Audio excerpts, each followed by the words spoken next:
ఉన్నారా? నాకు ఆరోగ్యం మంచిగా లేదు, త్వరగా రండి. చిన్న కొడుకు చెప్పు.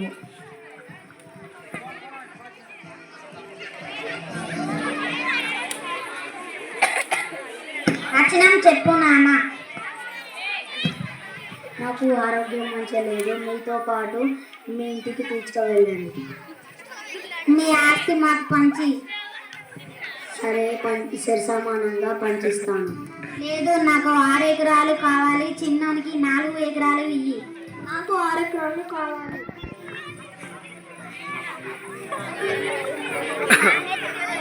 నేను ఇంటికి పెద్దోని కాబట్టి నాకు 6 ఎకరాలు కావాలి. నేను చిన్నోని కాబట్టి నాకు 6 ఎకరాలు కావాలి. నాకే కావాలి, నేనే పెద్దోని.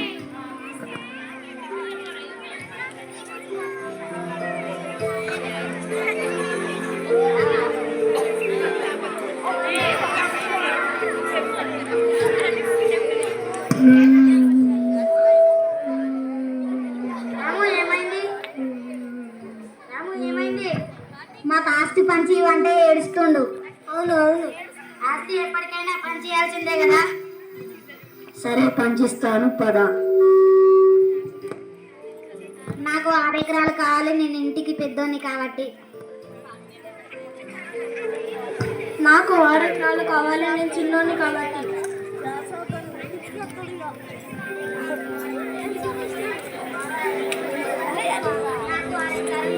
నాకు 6 ఎకరాలు కావాలి. నాకు 6 ఎకరాలు కావాలి. పెద్ద కొడుకు ఇంటికి పెద్దవాడు కాబట్టి పెద్ద కొడుకుకి 6 ఎకరాలు ఇవ్వాలి. చిన్న కొడుకుకి ఏం తెలియదు కాబట్టి చిన్నకి 6 ఎకరాలు ఇవ్వాలి. నాకే 6 ఎకరాలు కావాలి, నేను ఇంటికి పెద్దోని కాబట్టి. నాకు 6 ఎకరాలు కావాలి, నేను ఇంటికి చిన్నోని. నాకే కావాలి. నాకే కావాలి. నాకే కావాలి. అవురు మీరు ఒళ్ళేటిది. మా డాడీ మాకు మొత్తం 10 ఎకరాలు ఉంది. మా డాడీ సరి సమానం పంచిస్తున్నానని అన్నాడు. కానీ నేను పెద్దోని కాబట్టి నాకు 6 ఎకరాలు కావాలి, వాడు చిన్నోడు కాబట్టి వాడు 4 ఎకరాలు తీసుకోవాలి. కాదు, నాకే 6 ఎకరాలు కావాలి.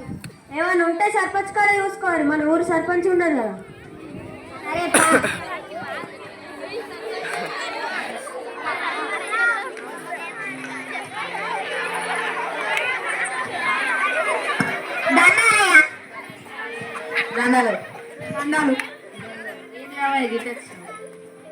భూమి పంచిస్తా అంటే వీళ్ళు నాకు 6 ఎకరాలు కావాలి, నాకు 6 ఎకరాలు కావాలని గొడవ పడుతున్నారు.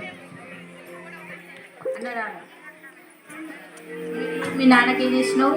మీ నాన్నకి ఏం చేసినావు? ఏం చేయలేదయ్యా. ఏం చేయలేదు ఇద్దరు.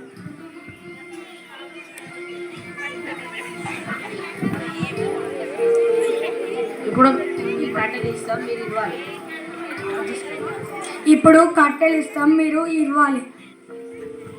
సరే అయ్యా. తెలిసిరా ఇద్దరు? ఇవ్వలేదయ్యా, ఇవి 2 గట్టిగా ఉన్నాయి. మీరందరూ కూడా కలిసి ఉంటే అంత గట్టి ఉండదు మీ కుటుంబం. ఓకేనా?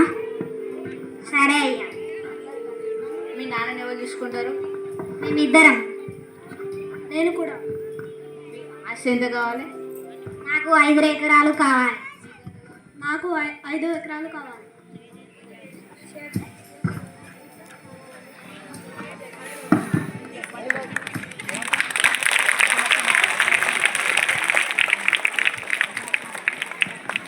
ఐకమత్యం మనమే.